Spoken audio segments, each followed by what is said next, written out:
안녕하세요, 티노입니다. 오늘은 화학원 개념 강의 21편입니다. 대망의 중화 반응을 공부할 차례인데요.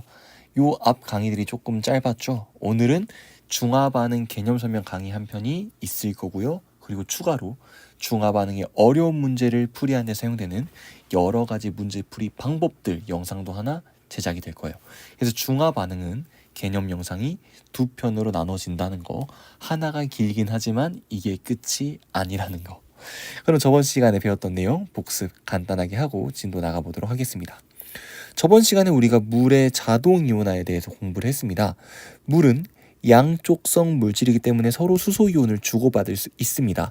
그래서 오른쪽에 있는 물이 왼쪽에 있는 물에게 수소 이온을 주게 되면 하이드로늄 이온과 수산화 이온이 만들어지게 되는데요. 이 반응이 무슨 반응이다? 바로 가역 반응이다. 아이고, 왜 이렇게 두꺼워? 깜짝 놀랐네. 무슨 반응이다? 가역 반응입니다. 가역 반응의 특징, 어떤 상태에 도달할 수 있다? 동적 평형 상태에 도달할 수 있다.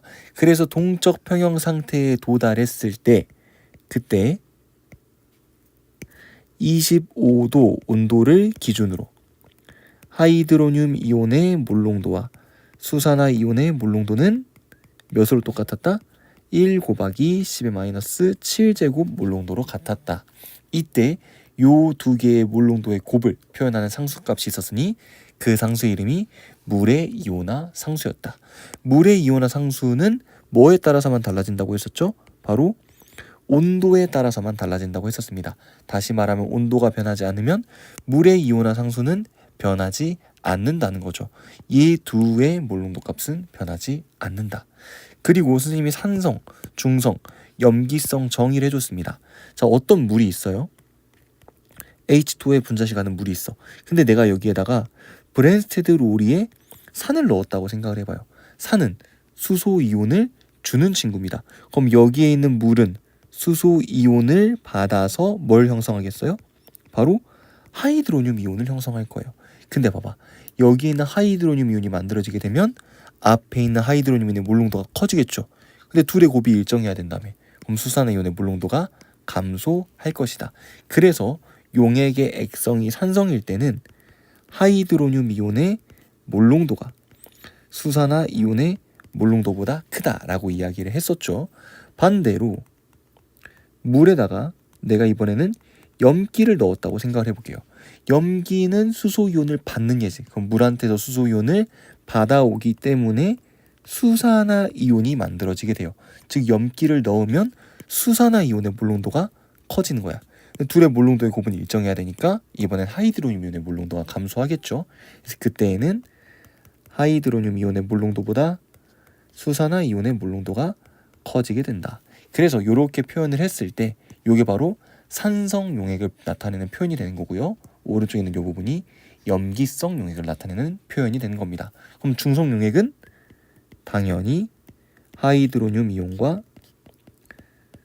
수산화 이온의 몰농도가 같은 상태가 되겠죠. 그래서 산성, 중성, 염기성 꼭 정의 기억해 두셔야 되겠습니다. 그 다음 마지막으로 배운 게 pH하고 pOH죠. pH는 수소 이온 농도 지수, pOH는 수산화 이온 농도 지수였습니다. 25도를 기준으로 중성 상태의 물은 하이드로늄 이온의 몰농도와 수산화 이온의 몰농도가 몇이 나왔어요?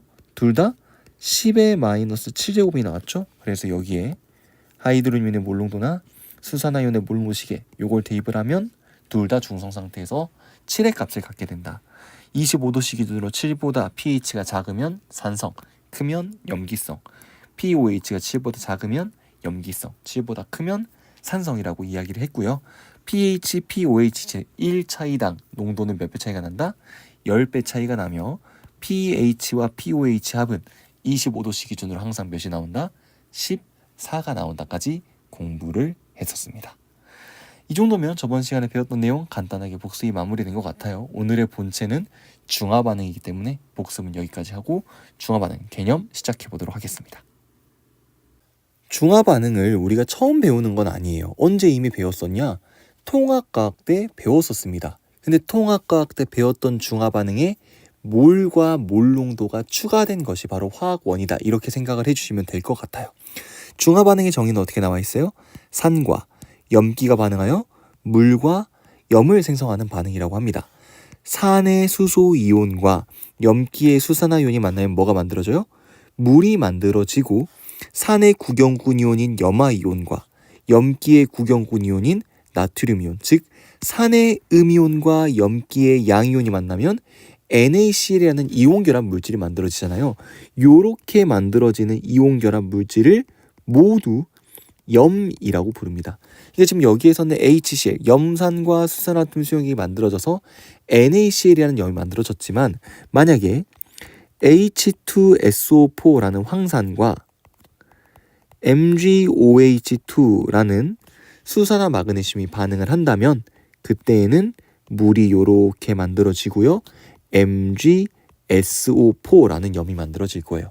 그래서 염이라는 거는 그냥 구경꾼 이온들끼리 결합해서 만들어진 이온 결합 물질이다. 요렇게 생각을 해주셔야 됩니다. 근데 여기에서 꼭 나오는 표현이 있어요. 바로 그게 뭐냐면 중화 반응의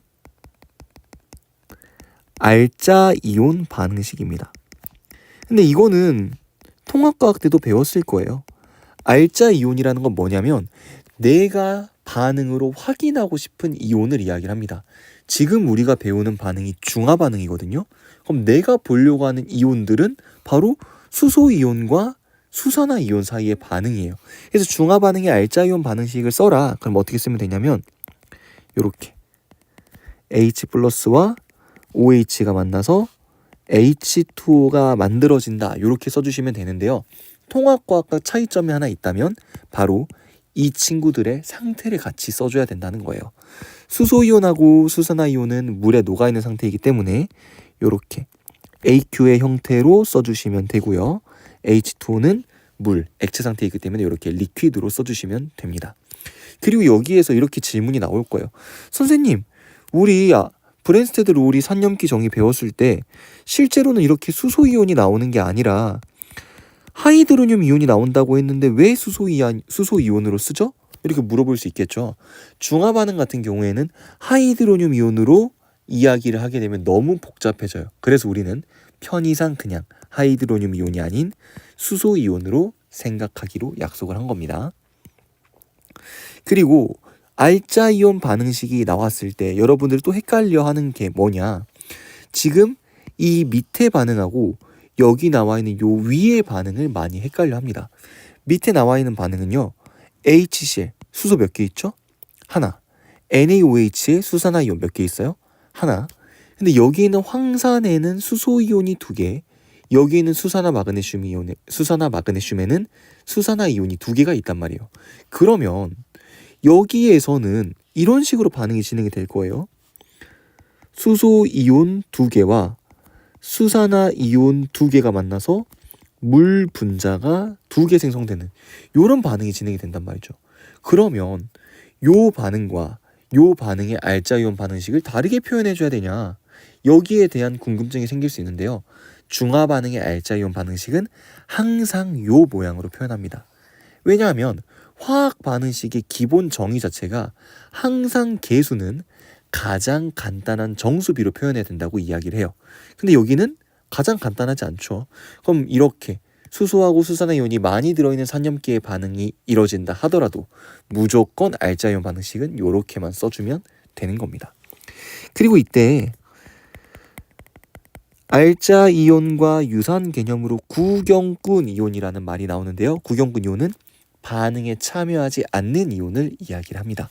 여 위의 반응에서는 염을 형성하는 나트륨 이온과 염화 이온이 구경꾼 이온이 되겠네요. 그리고 여기에서 추가로 개념 하나만 더 배우고 갈게요. 하나만 더 가르쳐 줄게요. 그게 뭐냐면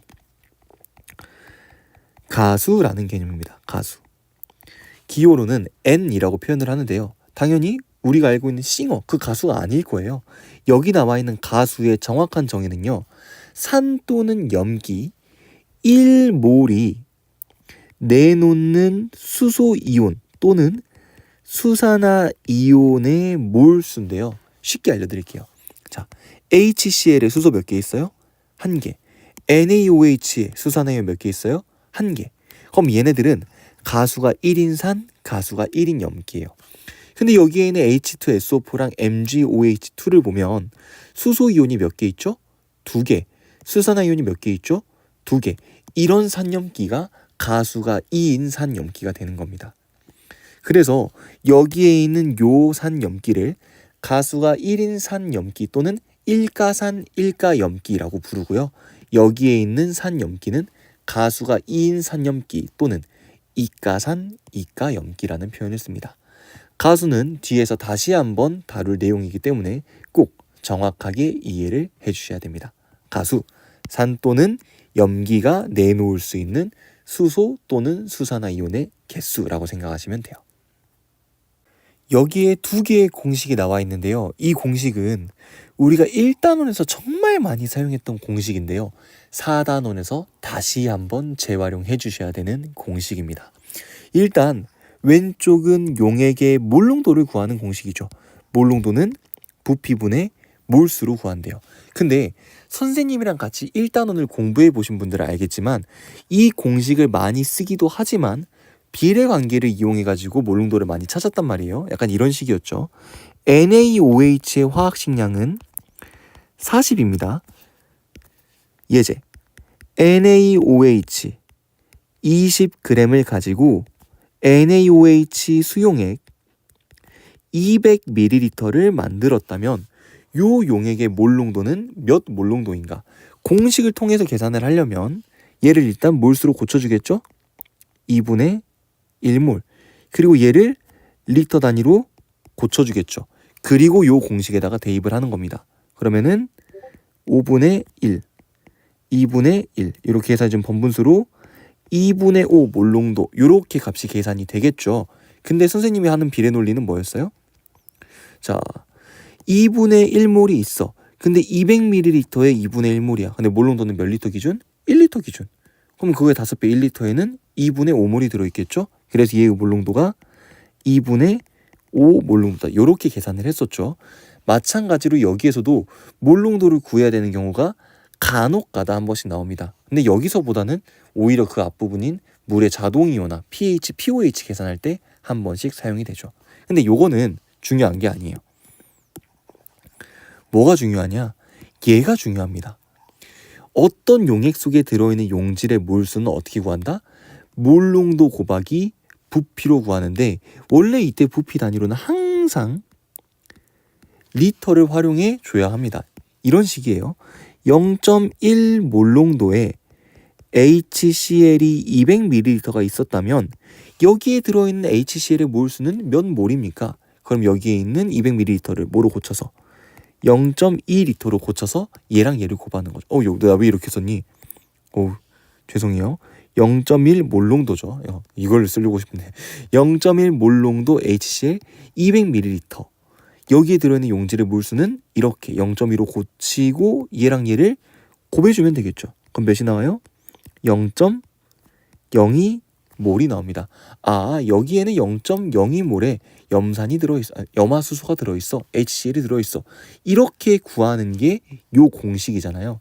근데 지금부터는 여기에 리터보다 뭘 더 많이 사용할 거냐? 바로 미리리터를 사용할 겁니다. 근데 미리리터를 사용했을 때는요, 몰이 나오지 않아요. 새로운 단위가 등장을 합니다. 바로 밀리몰이죠. 우리 1g은 몇 밀리그램이에요? 1000mg이죠. 마찬가지로 1몰은 1000m몰이라는 더 작은 단위로 표현을 할 수가 있습니다. 이렇게 표현했을 때의 장점이 뭐냐면요. 소수 계산이 안 나옵니다. 봐봐요. 0.1 몰농도 염산 200ml가 있어. 그럼 여기에 들어있는 염산의 몰수를 그냥 2개의 곱 20m몰 이렇게 표현해 줄 수 있다는 거예요. 그리고 만약에 문제에서 지금 여기 나와 있는 미리몰은 교육과정에 없는 단위거든요. 그럼 미리몰을 물어보지 않을 거야. 뭘 물어보겠죠. 그럼 이 단위가 1000배 차이 나니까 콩 3개 땡기면 돼요. 그럼 몇 나와? 10에? 아이고 10에래. 0.02몰 이렇게 쓰면 되는 거예요. 어떤 식으로 접근하는지 이해가 되시죠? 여기에는 미리몰은요. 정말 많이 사용하는 단위이기 때문에 여러분들이 완벽하게 이해를 해주셔야 됩니다. 지금은 그냥 어떤 느낌으로 받아들이시면 되냐면 리터 대신에 밀리리터 사용하고 몰 대신에 미리몰이라는 거 사용하는구나, 요 정도로만 이해하셔도 괜찮습니다. 요 정도로 요 공식에 대한 설명을 마무리를 하고 진짜 중화반응의 양적 관계 이야기를 조금 해볼게요. 중화반응의 양적 관계에서 정말 중요한 게 바로 요 알자 이온 반응식입니다. 왜 이게 중요하냐? 수소 이온의 개수, 수산화 이온의 개수, 물의 개수가 전부 다 몇으로 똑같죠? 1로 똑같아요. 다시 말하면 수소 이온, 수산화 이온이 1대 1로 반응해서 물이 얼만큼 만들어진다? 1만큼 만들어진다는 거죠. 왜 이게 중요하냐면요. 자, 산과 염기 두 용액을 혼합을 했더니 용액의 액성이 중성이 되었다고 합니다. 그럼 여기에 있는 수소이온하고 여기에 있는 수산화이온이 완전하게 반응을 한 거죠. 몇 대 몇으로? 1대 1로. 그럼 여기에 들어있는 수소이온의 몰수랑 수산화이온의 몰수가 똑같다는 이야기잖아요. 그래서 어떤 공식을 만들어내냐면 산에 들어있는 수소이온의 몰수와 염기에 들어있는 수산화이온의 몰수가 똑같을 때 용액의 액성이 중성이 됩니다. 즉 중화점에 도달합니다. 근데 요거를 구하는 공식이 NMV, 요거를 구하는 공식도 NMV예요. 근데 요렇게만 써놓으면 헷갈리니까 염기에다가는 요렇게 프라임 다시를 붙여서 표현을 해볼게요. 왜 식이 이렇게 만들어지는지 보도록 하겠습니다. 봐봐요. 0.1 몰롱도의 염산이 20ml가 있었다고 해보겠습니다. 그럼 여기에 들어있는 HCl 몰수는 여기에서 이제 몰로 표현하지 않고 미리몰로 표현을 할게요. 미리몰은 두 개를 곱해서 표현한다 그랬죠. 곱해주면은 2밀리몰이 될 겁니다. 여기까지 이해되나요? 근데 HCl이 이온화가 되면 수소 이온과 염화 이온이 한 개씩 나오죠. 염산 하나당 수소 이온 몇 개 나와요? 한 개 나와요. 얘 가수가 1인산이잖아. 그럼 여기에 염산의 몰수가 2밀리몰이다? 즉 여기에는 2밀리몰은 수소 이온의 몰수랑 똑같은 거예요. 이해되시나요? 그래서 가수가 1인산에는 여기 N에다가 1을 넣고 몰롱도 넣고 부피를 곱해주면 수소 이온의 몰수가 나오는 거죠. 근데 왜 가수가 들어가야 되냐? 자, 이번에는 산의 종류를 황산으로 바꿔볼게요. 자, 여기에 들어있는 황산의 몰수는 얼만큼이죠? 둘의 곱으로 표현한다 그랬지. 3밀리몰이 될 거예요. 근데 황산당 수소는 몇 개씩 있어요? 2개씩 있어요. 그럼 여기에 들어있는 수소 이온은 6밀리몰이 될 거예요. 왜? 황산이 3밀리몰 있는데 황산의 수소가 몇 개씩 있으니까? 2개씩 있으니까. 그래서 단순하게 우리가 중화 반응에서는요, 산의 몰수와 염기의 몰수를 보는 게 아니라 산에 들어있는 수소 이온의 몰수와 염기에 들어있는 수산화 이온의 몰수를 봐야 되기 때문에 누가 들어간다? 가수가 들어간다? 이게 정말 중요합니다. 여기에 나와 있는 요 공식은 여러분들이 무조건 암기를 해주셔야 돼요. 중화 반응의 알자이온 반응식을 기준으로 해서 수소이온과 수산화이온은 1대1의 개수비로 반응을 해야 된다. 근데 수소이온과 수산화이온은 산염기에서 나오게 되는데 산의 가수가 1인 경우에는 산의 몰수와 똑같이 나오지만 산의 가수가 1이 아닌 경우에는 산의 몰수와 수소이온의 몰수가 달라질 수 있다. 그래서 수소이온의 몰수와 수산화이온의 몰수를 계산할 때에는 단순히 MV로 계산하는 게 아니라 어떤 게 들어간다? N이 들어간다까지 여러분들이 알고 계셔야 됩니다. 여기까지 이해됐으면 바로 예제 한번 같이 풀어볼게요. 난이도가 진짜 쉬운 예제들로 준비를 했거든요. 총 4개의 예제가 있어요. 일단 잠깐 영상 멈춰두고 예제 1번하고 예제 2번에 답을 찾아보세요. 그리고 영상을 이어서 들으면서 여러분들이 했던 풀이와 선생님이 하는 풀이를 비교해서 둘 다 기억해 놓으면 좋을 것 같아요. 자, 첫 번째 예제 1번. 0.1 몰롱도의 염산 20ml를 완전히 중화하는 데 필요한 0.2 몰롱도 수산나트륨의 부피를 구하세요. 자, 요거는요. 공식을 사용하는 방법이 있고 공식을 사용하지 않는 방법이 있습니다. 사용하지 않는 것부터 먼저 보여드릴게요. 봐봐. 산염기. 가수가 똑같죠. 근데 농도가 몇 배 진해졌어? 2배 진해졌지. 그럼 부피는 얼만큼만 있으면 되겠어? 절반인 10ml만 있으면 된다. 이렇게 구하는 게 첫 번째 방법이에요. 아, 농도가 2배 더 진해졌으니 절반만 반응시켜야 중화점에 도달할 수 있겠구나. 이렇게 해석하는 거죠. 아니면 아까 배웠던 공식을 활용하는 겁니다. N, MV는 N-M-V-. 대입해 봅시다. 자, 산의 가수 1, 몰롱도 0.1, 부피 20. 여기에서 부피를 넣을 때는요. 그냥 밀리리터 단위로 넣어주시면 됩니다. 자, 그럼 요렇게 산의 수소이온의 몰수 구해주시고요. 수산화이온의 몰수 1 곱하기 0.2 곱하기 부피 모르니까 X. 그럼 여기에서 0.1, 0.2 이렇게 약분하면 2 남죠? 그럼 여기에서 2랑 20 약분하면 10 남대. 결과적으로 X는 몇이다? 10이다. 이렇게 찾는 거죠. 근데 이런 간단한 문제들은 그냥 암산하는 게 훨씬 빠릅니다. 예제 2번도 볼까요? 자, 0.2몰 농도 염산 30ml를 완전히 중화하는 데 사용한 X몰 농도 NaOH 부피가 20이래요. 봐봐. 부피 B가 몇 대 몇으로 들어갔어요? 3대 2로 들어갔을 때가 중화점이었지. 그럼 몰농도의 B가 몇 대 몇이다? 반대로 2대 3인 겁니다. 기본적으로 요 계산을 할 줄 알아야 돼요. 산의 몰수랑 염기의 몰수가 똑같아야 용액의 액성이 중성이 되는 겁니다. 근데 몰수 계산식이 요거잖아요. 어차피 가수가 둘 다 1로 같은 경우에는 가수 계산을 무시해줘도 돼요. 근데 봐봐. 들어간 부피비가 몇 대 몇이야? V가 3대 2야. 그럼 요 등식이 성립하기 위해서 몰농도 B가 몇 대 몇이 나와야 돼요?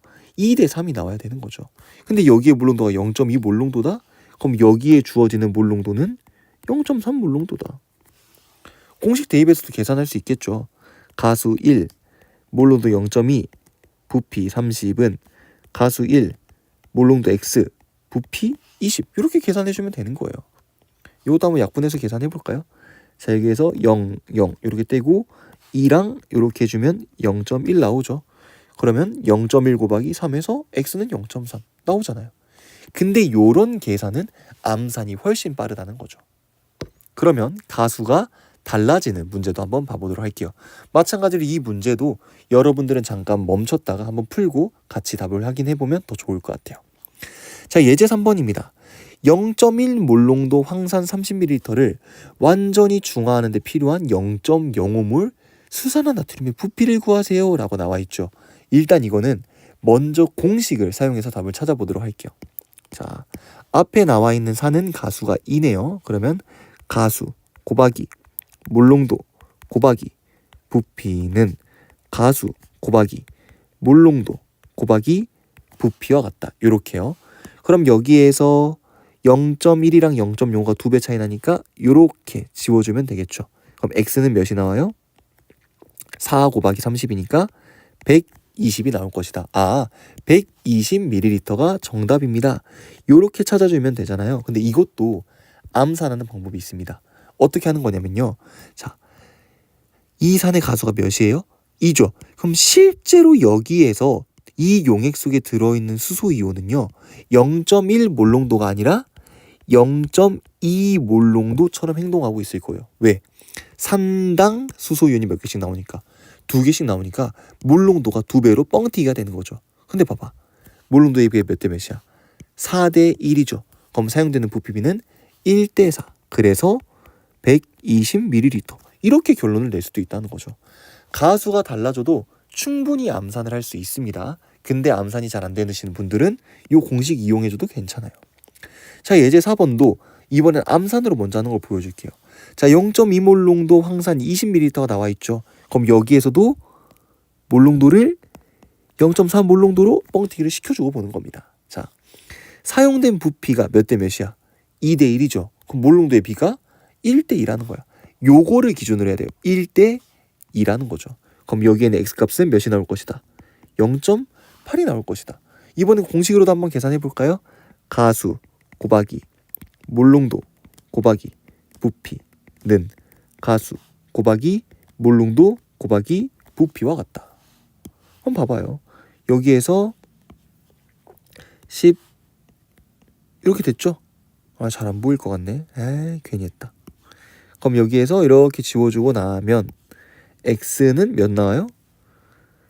2 곱하기 2 곱하기 0.2 몇? 0.8. 아까랑 똑같이 나오잖아요. 근데 암산을 할 수 있는 그러니까 암산의 방법을 조금 더 연습하는 게 문제 푸는 속도를 줄일 수 있는 방법이긴 하지만 나는 이런 계산 잘 약해, 난 산수 약해, 또는 이런 계산하다가 꼭 실수 많이 해 하시는 분들은 암산으로만 하지 마시고 이렇게 공식 이용해서 계산을 해주셔도 괜찮습니다.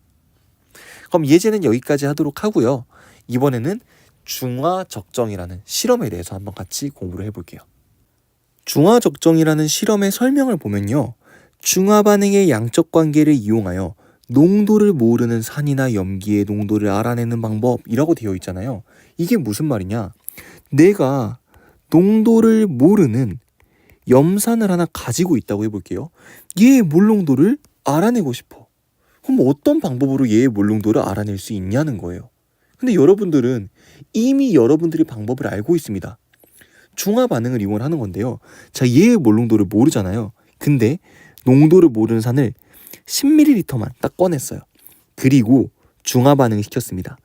0.1 몰농도 NaOH랑 중화 반응을 시켰는데 딱 얘가 20ml 들어가니까 용액의 액성이 중성이 되었다고 해요. 그럼 봐봐요. 사용된 부피의 비가 1:2죠. 그럼 몰농도의 비가 2:1. X는 몇이 나올 것이다? 0.2가 나올 것이다. 이렇게 농도를 모르는 산의 농도를 찾을 수 있잖아요. 이미 여러분들이 이 방법을 알고 있어요. 근데 이걸 실험을 통해서 확인할 수 있냐는 거죠. 이렇게 나와 있는 문제는 여러분들이 다 잘 풀어. 근데 실제로 이거를 실험을 통해서 여러분들이 농도를 찾을 수 있냐? 그게 중요한 거예요. 왜? 여기에서는 그 실험에 대해서 공부를 할 거니까요. 자, 요 실험을 설계하고 요 실험을 수행하는 과정을 여러분들이 완벽하게 알고 있어야 되는데요. 요 실험을 제대로 이해하기 위해서는요. 여러분들이 알아둬야 되는 용어 그리고 실험 기구들이 좀 몇 가지가 있습니다. 첫 번째 용어는요. 표준용액입니다. 표준용액. 표준용액의 정의는요. 농도를 정확하게 알고 있는 용액이에요. 농도를 정확하게 알고 있는 용액. 왜 이런 표현을 쓰냐면요. 내가 지금 여기에 있는 산의 몰농도를 모르잖아. 근데 얘의 몰농도를 구하기 위해서 준비한 수산화나트륨의 몰농도가 부정확해. 나는 0.1인 줄 알았는데 막 0.09야. 0.113이야. 막 이래버리면은 얘의 몰농도를 정확히 찾을 수가 없잖아요. 그래서 농도를 아주 정확하게 알고 있는 염기를 준비해 줘야 되는데 그 염기를 부르는 이름이 표준용액입니다. 그래서 얘를 부를 때 0.1 몰농도 수산화트륨 표준용액 이렇게 이야기를 해요. 그러니까 표준용액이라는 건 약간 좀 검증된 마크라고 생각하시면 될 것 같습니다. 그 다음 우리가 알아야 되는 건요. 중화점과 종말점의 차이입니다.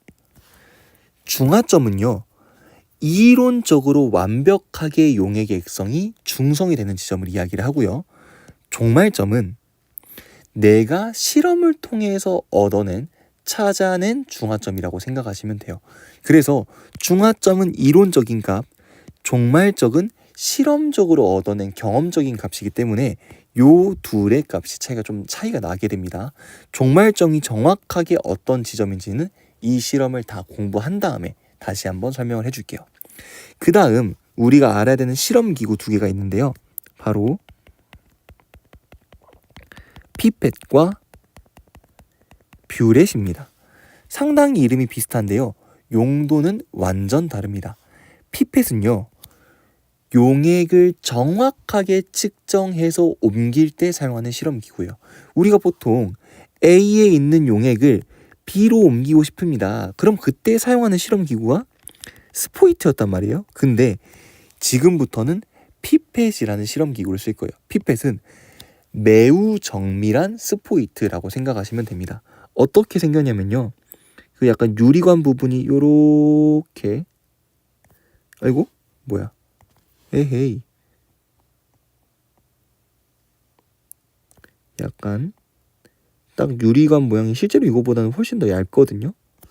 딱 요렇게 되어 있고요. 요 부분에 꽂아서 고정할 수 있는 필러라는 부분이 있어요. 필러 부분이 약간 요렇게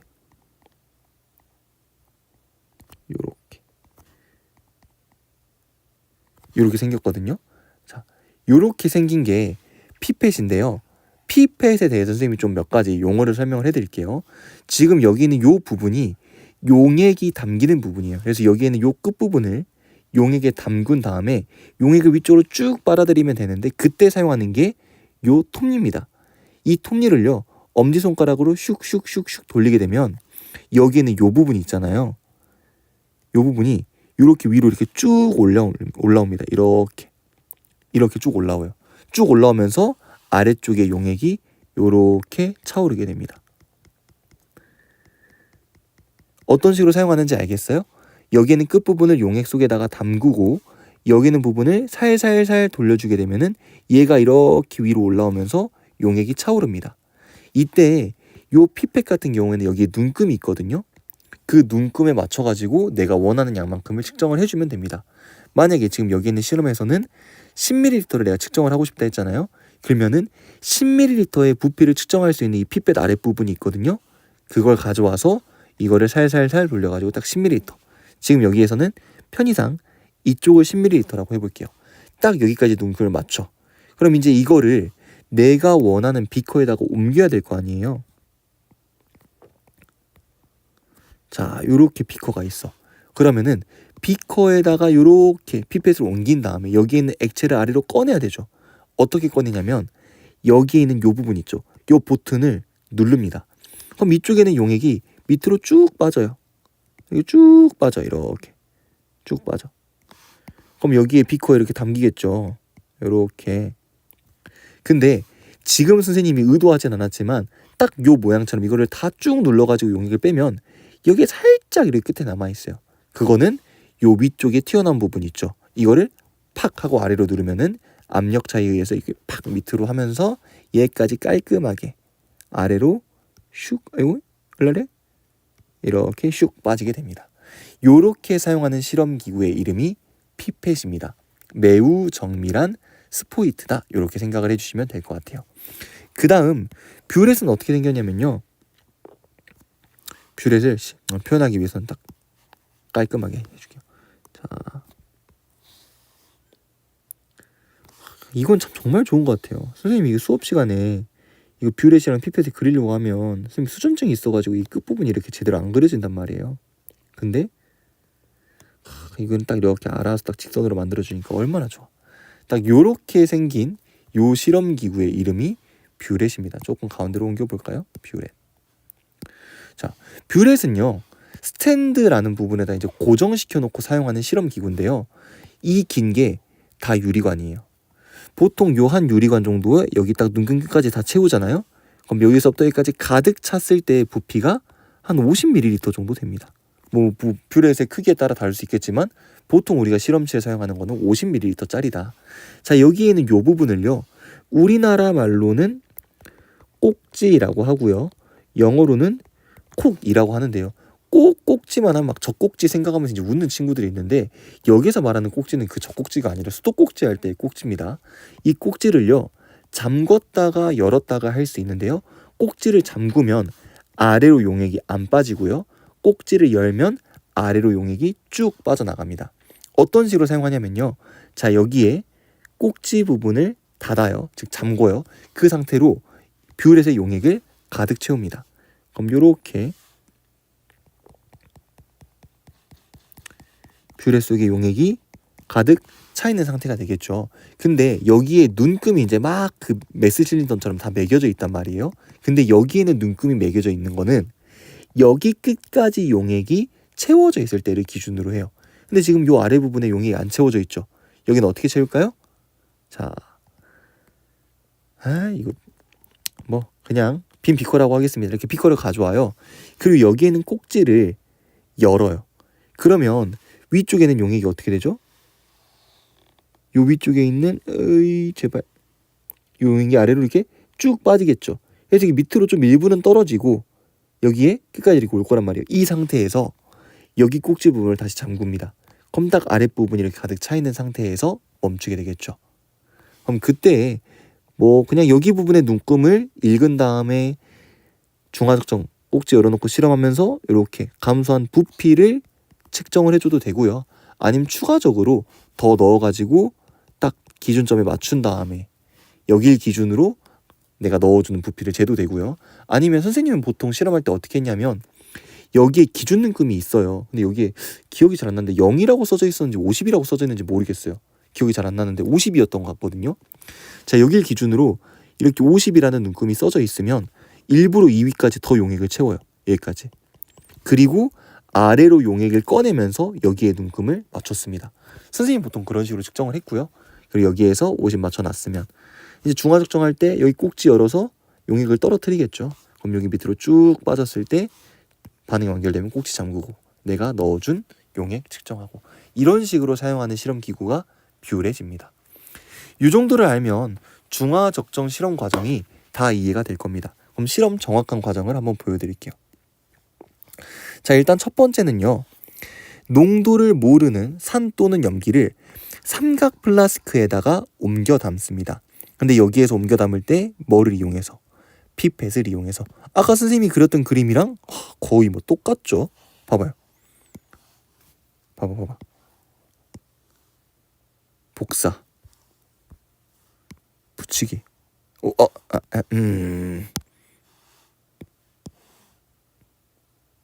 거의 똑같죠?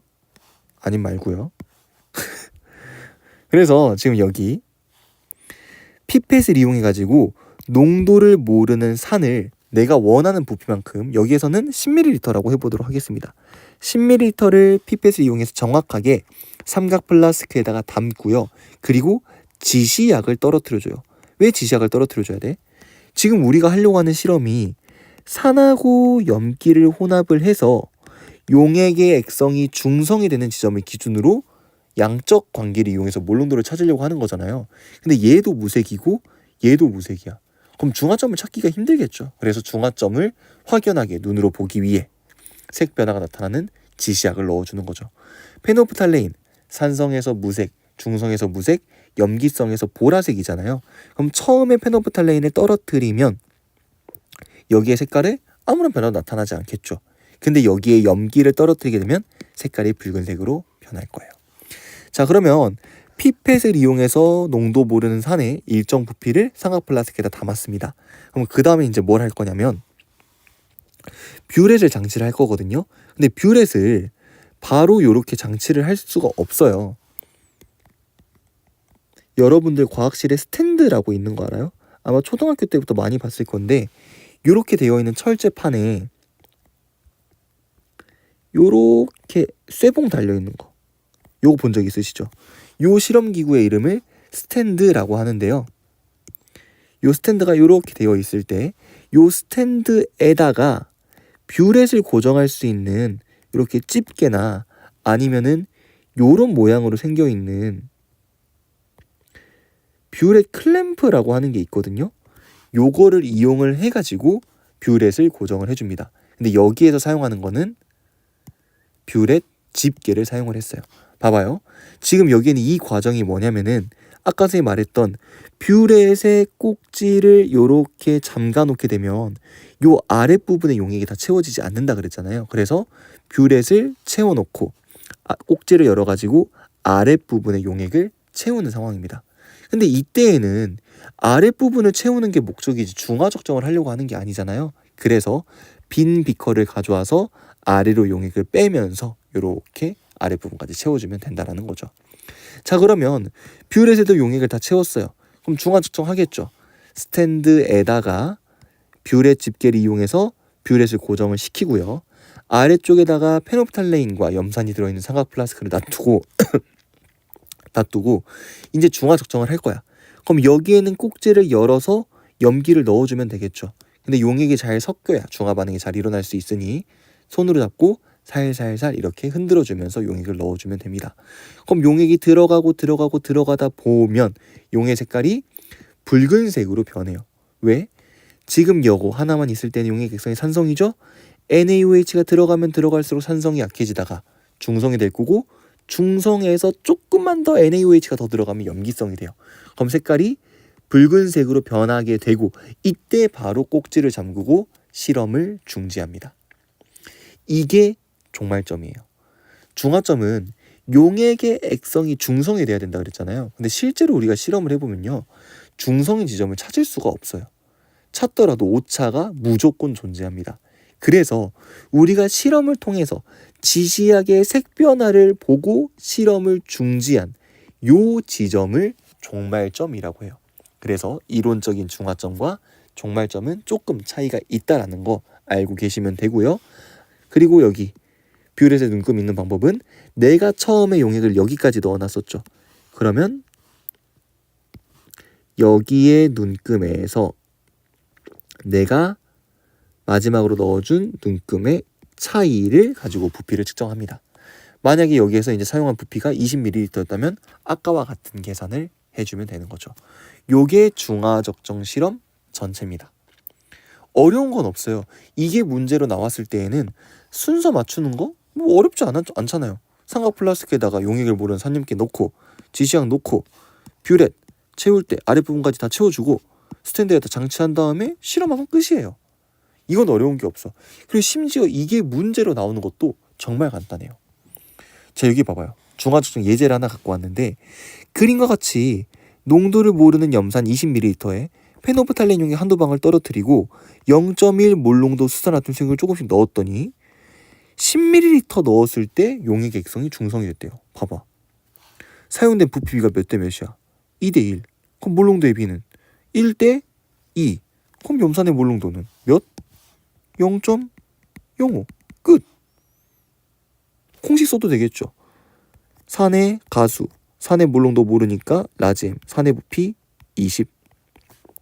염기의 가수 1, 염기의 몰농도 0.1, 염기의 부피 10. 이거 계산하면 몇이에요? 이거 계산하면 0.05네. 이렇게 계산하면 된다는 거야. 어려운 거 있어요, 없어요? 없어요. 중화적정은 지금 이거 듣고 한번 제대로 이해했다? 여기서 틀릴 문제가 없습니다. 그 대신 조금 더 난이도를 높인 요 문제, 이런 문제는요, 학교 수행평가로도 진짜 잘 나오는 문제 유형이거든요. 딱 몰농도, 퍼센농도 전환하는 것까지. 이거 혹시 학교에서 수행평가로 나올 겁니다 이렇게 안내한 학교는 무조건 좀 자세하게 들어주세요. 자, 봅시다. 식초 5ml가 완전히 중화될 때까지 넣어준 0.1몰 농도 수산화탄수용액의 부피는 50ml였다. 아, 식초 5ml가 있는데 여기에다가 0.1몰 농도 수산화나트륨 50ml를 넣었더니 용액의 액성이 중성이 되었다. 이것도 마찬가지로 공식을 이용해도 되지만 그냥 볼게요. 부피비가 몇 대 몇이야? 1대10. 그럼 몰농도의 비는 10대1이 나와야 돼요. 즉 여기에는 식초의 몰농도는 몇 몰농도가 나온다? 1몰농도. 식초는 아세트산 수용액이잖아요. 그래서 식초에 사는 아세트산만 있다고 가정하고 뭐 이렇게 나와 있잖아요. 근데 우리는 이미 알고 있으니까. 오메, C 어디 갔니? 이렇게 써주면 되겠죠. 지금 우리가 갖고 있는 건 1몰농도 아세트산 수용액이다. 그럼 기억. 식초소 아세트산의 몰농도는 1몰농도이다. 맞죠? 동그라미. 자, 니은 식초 5ml 속에 들어있는 아세트산의 양은 5 곱하기 10의 마이너스 3제곱몰이다. 지금 이거 보여요? 여기? 아까 선생님 뭐라 그랬니? 10의 마이너스 3제곱몰은 그냥 대놓고 미리몰 쓰라는 거라고. 봐봐요. 5ml 몰농도 몇 몰농도? 1몰농도. 그럼 여기에 들어있는 아세트산의 몰수가 5m몰일 거 아니에요. 그럼 이거를 몰수로 고쳐주면 5 곱하기 10의 마이너스 세제곱몰. 똑같잖아. 그럼 이렇게 바로 니은 맞습니다. 이렇게 찾아줄 수 있는 거죠. 어려운 거 있어 없어? 없어. 디귿. 요렇게 퍼센트 농도로 바꾸는 건요, 잘 생각해봐요. 내가 여기에 1몰농도 1몰롱도 아세트산을 5ml를 준비했고요. 27ml를 준비를 했어요. 둘 다 용액의 몰롱도가 똑같대. 그럼 얘네들의 퍼센트 농도가 같을까요? 다를까요? 똑같을 거야. 단순히 양만 달라진 것뿐이지 얘네들의 농도 차이는 없다고요. 그럼 얘네들의 몰롱도도 같고 퍼센트 농도가 같은데 굳이 여기에 있는 5ml를 기준으로 얘네들의 퍼센트 농도를 계산하려고 하지 말라는 거죠. 왜? 숫자 값이 너무 작아서 소수 분수 계산 나오니까. 그래서 선생님은 어떻게 할 거냐? 지금 여기에서 5ml, 27ml 이런 걸 사용하는 게 아니라 얘 1리터를 가지고 퍼센트 농도를 구한 겁니다. 왜요? 1몰롱도 아세트산 1리터면 1몰롱도의 정의 1리터에 몇 몰 있는 거야?